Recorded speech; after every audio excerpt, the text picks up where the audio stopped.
Салам достор, Кино жолу каналынын кезектеги видеосу. Бул видеобузда Крутой чувак фильмин кыскача айтып берем. Достор, видео башталардан мурун лайк басып каналга жазылганды унутпаңыз.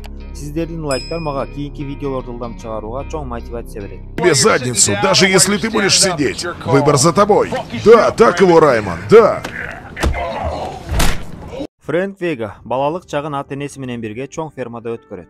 Мектепте окуп жүргөндө регби оюну менен мамлекеттик чемпионатты жеңип алды. Кийин 7 жыл армияга барып, Вьетнамдагы согушка дагы катышып, ал жактан оор жаракат алып, үйүнө кайтат. Ал кайткан соң анын жакшы көргөн кызы башкага турмушка чыкканын, 2 баласы бар экенин көрөт. Фрэнк полиция болуп иштегиси келет. Бирок да анын жаракатынан улам эч ким аны жумушка алгысы келбейт. Ошондон кийин ал хот-догдорду сатууну чечет. Веганын өмүрүнүн көп бөлүгү ушундайча өтөт. Бир күнү ири фастфуд соодагерлери анын клиенттерин тартып кетет. Үмүтсүздүктөн жигит иче баштайт.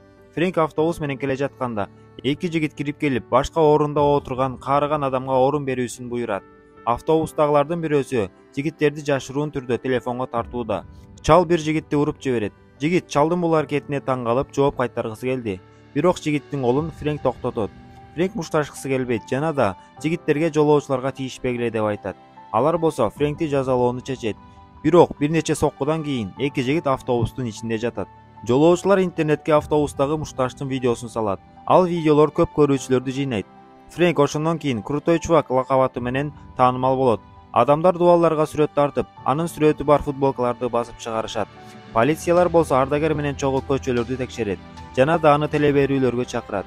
3 ай өтөт. Фрэнктин Хуантио ысымдуу апасы кайтыш болуп, уулуна өзүнүн үйү менен итин мурас иретинде калтырат. Вега апасынын үйүнө көчүп келген кезде телевизордон шаар акими Уильямс кылмыш менен күрөшүүгө өзгөчө көңүл бурууларын айтат.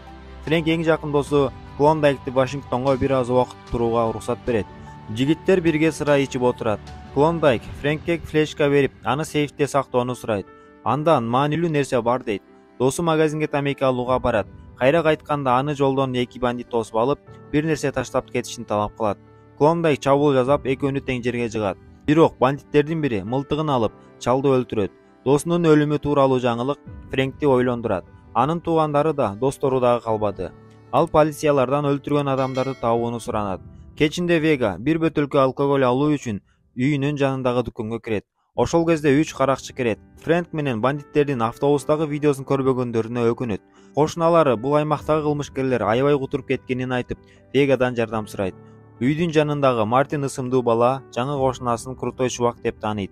Жаш өспүрүм Эмбер ысымдуу апасы жана Мартин ысымдуу атасы менен турат. Кийинчерээк офицер Марк келип, сенин досуңду өлтүргөн кылмышкерлерди издеп жатышат деп ишендирет. Ардагер тергөөнүн кандай жүрүп жатканын билүү үчүн участкага барат. Ал полициялар жумушта көңүл көтөрүп жатканын көрүп, маселени өз колуна алууну чечет. Эң биринчи кылмыш ордун изилдейт. Ичинде сүйкүмдүү кыздын сүрөтү бар сепичка менен гильзаны табат. Фрэнк ломбардка барат. Мындай тапанчалар АКШ армиясында колдонулат. Сатуучу сепичкадагы кыздын сүрөтүн тааный турганын айтат. Анын айтуусу боюнча сүрөттөгү аялдын күйөөсү Ференс ушул жерге жакын жашайт экен. Вега алардын үйүнө келип аялга сепичкасын берет. Аял болсо күйөөм бир жумадан бери үйгө келе элек деп чинденет. Акыркы жолу ал достору менен баскетбол талаасында жүргөнүн көргөн. Фрэнк баскетбол талаасына келип, жигиттерден Теренсти каяктан табууга болот деп сурайт. Бирок жигиттер тек гана чалды мазакташат. Вега 3 качокту уруп кулатат. Ал калгандары ордуларынан кыймылдабайт. Ал точно каякта экенин 85-көчөдө жашаган Реналдодон сураш керек дейт.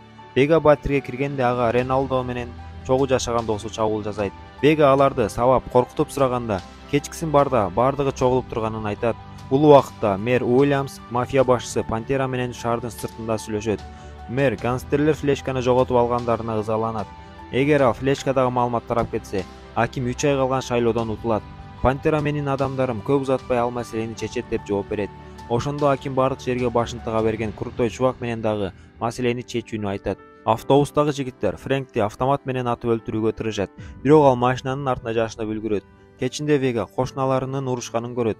Ал Мартин аялына кол көтөрүптүр. Ардагер Эмберге канды токтотууга жардамдашат жана балага балмуздак берет.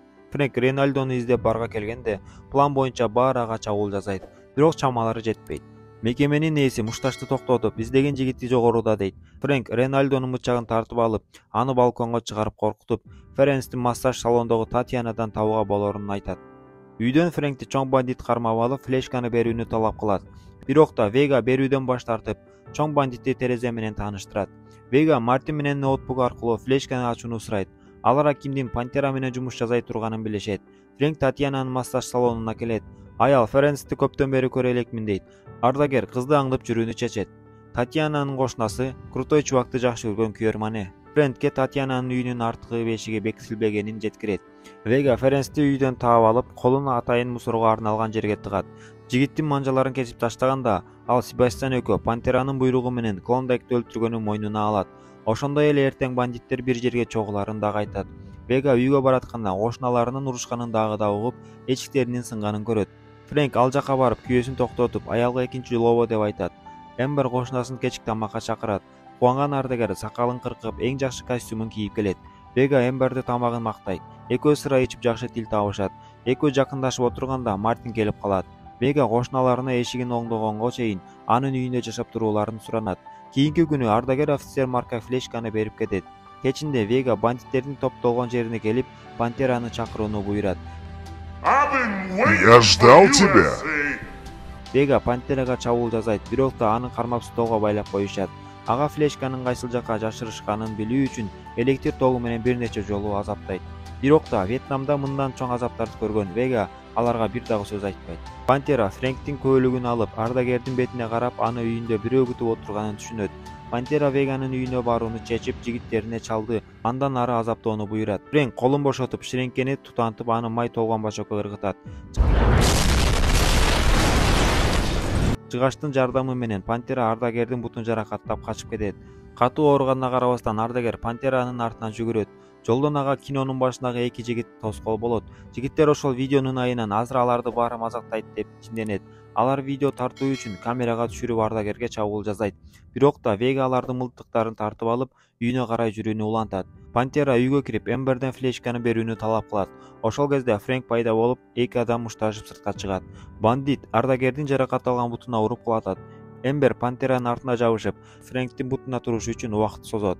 Фрэнк өлтүрүлгөн досун эсине алып, Пантераны аяосуз уруп тепкилейт. Флешка жалпы элге тараган соң, полиция Уильямс менен Пантераны түрмөгө камайт. Вега баатырдык үчүн медаль тагынат. Эмбер менен Фрэнк кездешип баштайт. Фильм аяктады. Жакшы лайк басып, комментарийге ушул видео тууралуу оюңузду жаза кетиңиз. Каналда чыга турган кийинки видеолорду өткөрүп албаш үчүн подписаться кнопкасын басып, коңгуроочону басканды унутпаңыз.